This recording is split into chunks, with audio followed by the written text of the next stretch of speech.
আপনি গরু পালন করেন কত বছর যাবত? 5 বছর। 5 বছর যাবত গরু পালন করেন। এখানে লাভটা কেমন হয়?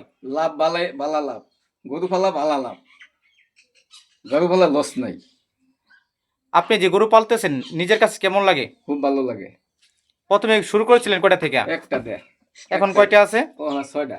6টি গরু আছে। 6টা। অনেকে তো গরু পালন করে লস হয়, এটা হওয়ার কারণ কি? এই লস হয় হঠাৎ, মনে করুন গরু রোগে দু একটা গরু মরে গেল গা, তখন মনটা খারাপ হয়ে যায়, বুঝছো? তখন ওই এই গরু কিনলাম, গরু মরে গেল গা, এই ব্যবসাটা তার ভালো লাগতেছে না, বুঝছো? এইভাবে অনেকে নষ্ট হয়ে যায়। কিন্তু ওইটা যদি দৌড়া দেখে ওইটি লাভ হবো। একবার লস হয়েছে পরে তো লাভ হবে। লাভ হবে। মানে ধৈর্য শক্তি থাকতে হবে। ধৈর্য থাকতে হবে। ধৈর্য যদি দৌড়া দেখে কে লাভ হবো?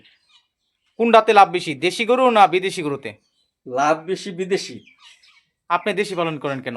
আমি দেশি ফোন করে আমার পুঁজি কম। মানে টাকা পয়সা কম? টাকা পয়সা কম। আর দেশিটাতে খরচ কেমন? দেশির খরচ কম, বিদেশির খরচ বেশি।